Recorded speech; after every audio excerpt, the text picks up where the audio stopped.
आम आदमी अगर समझना चाहे, दिल्ली में टोटल टैंकर्स है कितने और इनका डिस्ट्रीब्यूशन होता कैसे है, कैसे डिसाइड होता है? देखिए, आम आदमी पार्टी आने के पहले दिल्ली में जो पाइप्ड वाटर सप्लाई था वो बहुत कम था, अराउंड 53% था। आप सोच सकते हैं कि 10 साल में केजरीवाल जी ने पाइप्ड वाटर सप्लाई बढ़ा करके 93% कर दिया। यानी 7% ऐसे इलाके हैं जहाँ की पाइप वाटर सप्लाई नहीं है। उसमें कुछ झुग्गी झोपड़ियाँ हैं, कुछ फॉरेस्ट वाले एरियाज हैं, कुछ ऐसे एरियाज हैं जहाँ की हम लाइन डाल ही नहीं सकते। तो इन कारणों से उन इलाकों में टैंकर से ही सप्लाई होगा। तो वो फिक्स्ड पॉइंट्स हैं, चाहे सर्दी हो या गर्मी हो, सालों भर उन एरियाज में जहाँ पाइप वाटर सप्लाई नहीं है वहाँ फिक्स्ड वाटर, वहाँ टैंकर से ही सप्लाई होगा। इसलिए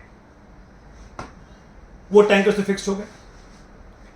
बाकी एरियाज में जैसे जहाँ पाइप वाटर सप्लाई का अरेंजमेंट है भी, बट चूंकि पीछे से पानी कम आ रहा है, तो वहाँ उन इलाकों में जहाँ की पाइप्ड होने के बावजूद पीछे से पानी सप्लाई कम होने के कारण टैंकर सप्लाई करना है। जैसे गर्मी का दिन है, गर्मी के महीनों में उन इलाकों में हमने सप्लाई करना है वाटर टैंकर से ही।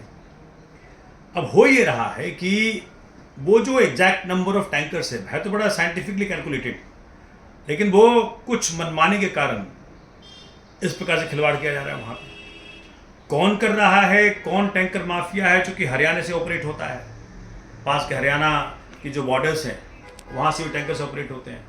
आप ये समझें 1189, हाँ 1179 1179 टैंकर्स थे जनवरी 2023 में। गर्मी में यानी जून 2023 में बढ़ के हो गए 1203, और ये जनवरी 2024 में जब से सीईओ साहब नहीं आए तब से पता नहीं किन कारणों से 888 करके रख दिया गया, इसको घटा दिया गया। हम सब का ये कहना है कि भाई जब तक, चूंकि जिसकी सरकार चल रही है उस सरकार से जब तक आप कंसल्ट नहीं करोगे, चूंकि अकाउंटेबिलिटी किसकी है, जनता को, चुनी हुई सरकार के अरविंद केजरीवाल जी की है, उनके मंत्री मंडल की है। तो ये जो संख्या का तब्दीली हुआ 1179 से 1203 एंड उससे घटा करके 888 कर दिया आपने, तो जब तक सरकार से कंसल्टेशन नहीं होगा इस प्रकार के स्टेप्स नहीं ले जाने चाहिए थे। अब हो ये रहा है कि देखो, हमने कर तो रखा है हर को साइंटिफिक, उसमें जीपीएस लगा हुआ है हर गाड़ी में, उसकी मॉनिटरिंग होती है भाई कहाँ से कौन सी गाड़ी कहाँ गई, कौन सी गाड़ी कहाँ नहीं गई। एक वो मिनिमम उनका डिफाइंड है कि भाई इतना किलोमीटर आपको चलना ही है। ये सब कुछ है अरेंजमेंट, उसके बावजूद कुछ ना कुछ बदमाशी चलती रहती हैं। लेकिन इसके पीछे बीजेपी का एक बड़ा हाथ मैं कह सकता हूं, क्योंकि जब इसमें सुधार करने की बात की गई तो बीजेपी की तरफ से रेजिस्टेंस है।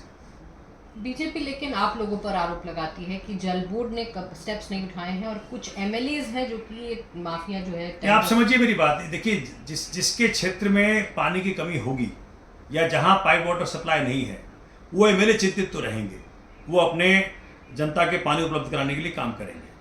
लेकिन आज बहुत आसान कर दिया अरविंद केजरीवाल जी ने, 1916 पे डायल करिए, अपनी ज़रूरत को लिखवाइए और साइंटिफिक तरीके से उसका फॉलोअप होता है। जब तक आपका काम पूरा नहीं होगा तब तक वो क्लोज नहीं होगा कंप्लीट। तो जनता से मैं गुजारिश करता हूं आपके माध्यम से कि 1916 का सहारा लें, किसी माफिया के हाथ में ना पड़े, किसी ऐसे अरे गहरे नत्थे के हाथ में ना पड़े, सिर्फ और सिर्फ केजरीवाल जी का जो इस्टेब्लिश सिस्टम है 1916 उसके माध्यम से अपनी टैंकर की रिक्वेस्ट को डालें।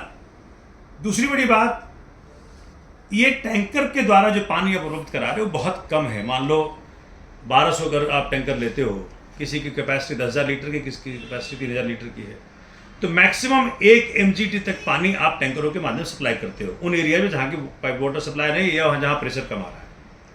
लेकिन इस वक्त हम सबको ये देखना है कि 93 का जो एग्रीमेंट था between 5 states, UP, Uttarakhand, Himachal, Haryana और दिल्ली, वो जो quantity of water supply, water जो आपने प्रॉमिस किया था दिल्ली को गंगा जी से, यमुना जी से, वो वही चला रहा है। जनसंख्या 10 गुना बढ़ गई, और quantum water supply, water availability वो बढ़ा नहीं, तो मारामारी तो होगी।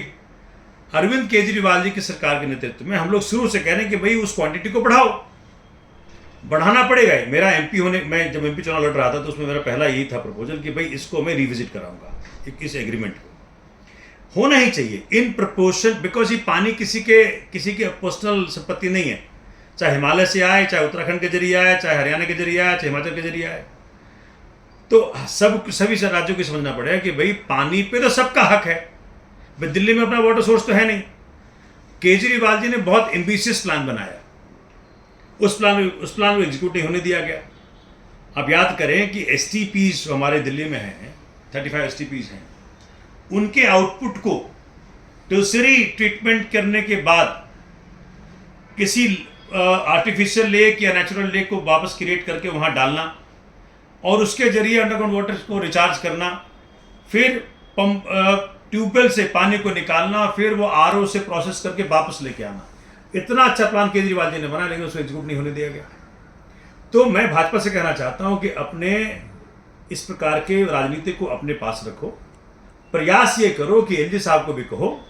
वैसे तो आपके भाजपा कहने पे एलजी साहब इस प्रकार की हरकत करते हैं, लेकिन अगर दिल्ली वालों की तनिक भी चिंता है तो जो प्लान केजरीवाल जी ने किया, दिल्ली को झीलों का शहर बनाना, झीलों के शहर के माध्यम से पीने की पानी की उपलब्धता को कई गुना बढ़ाना। आप सोच सकते हैं कि जहां 900 एमजीटी था पिछले से पिछले साल, आज हो गया 1050 एमजीटी बढ़ा है, क्योंकि हमने लीकेजेस प्लग किए हैं, हमने फ्रिजेस प्लग किए हैं। और हमको ये कहने में कोई आपत्ति नहीं है कि भाजपा इस पे सिर्फ और सिर्फ राजनीति कर रही है। दिल्ली वासियों की चिंता तनिक नहीं है। नहीं तो जो झीलों के जरिए हम वाटर ऑगमेंटेशन कर रहे थे उसको रोकती नहीं। यमुना जी का जो तट है 23 किलोमीटर का दिल्ली में, उसके तट को हमने एक रिजर्वायर की तरह इस्तेमाल करने की ठानी, वहां इन्होंने उसमें अड़ंगा लगाया। आपने यमुना की बात की, मैं यमुना पे ही आती हूँ। यमुना का लेवल भी लगातार कम हो रहा है। अभी कई इलाकों में हमने देखा है बिल्कुल सूख सी गई है यमुना। उसको लेकर क्या लगता है, कहाँ कमी रही है? वही बता तो रहा हूं मैं। देखिए, चूंकि जब बारिश होती है, जब बाढ़ आता है, उस दौरान हमारी पूरी मंशा थी, हमारे केजरीवाल साहब की पूरा प्लान था कि भाई पूरे जितने भी जो तट है यमुना जी का 23 किलोमीटर लंबा, उसको एक नेचुरल रिजर्वायर की तरह हम डेवलप कर दें, जिससे पानी स्टोर हो जाए। तो वहां जो हम ट्यूबवेल्स लगाएंगे, उससे जो एक्सट्रैक्शन ऑफ वाटर होगा, वहां बहुत ज़्यादा मात्रा में अवेलेबिलिटी हो जाएगी पानी की। उसमें अड़ंगा लगाया इन्होंने।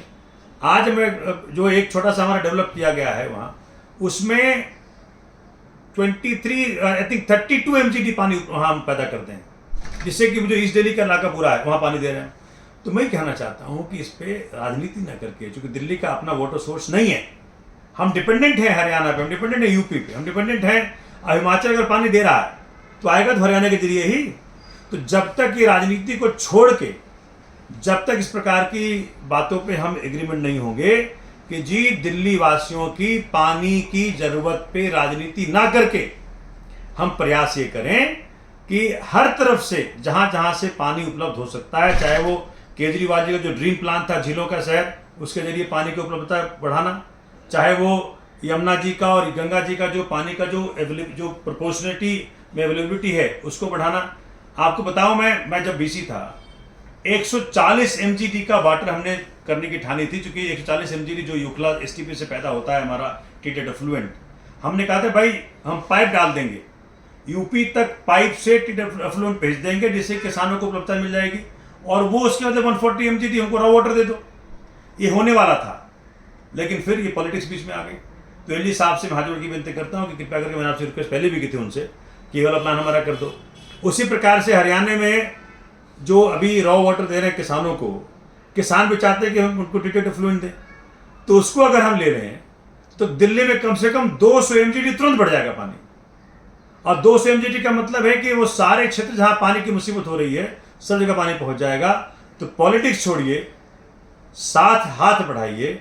दिल्ली की जनता ने आपको भी 7 सांसद दिए हैं, वही दिल्ली की जनता ने हमको 67 सीटें दी हैं, 62 सीटें दी हैं। तो राजनीति ना करके इस पे हम सबको मिलकर के समाधान लाना पड़ेगा। भाजपा इससे बाज आए राजनीति करने से, और इस मुसीबत का समाधान करने में हाथ बढ़ाए।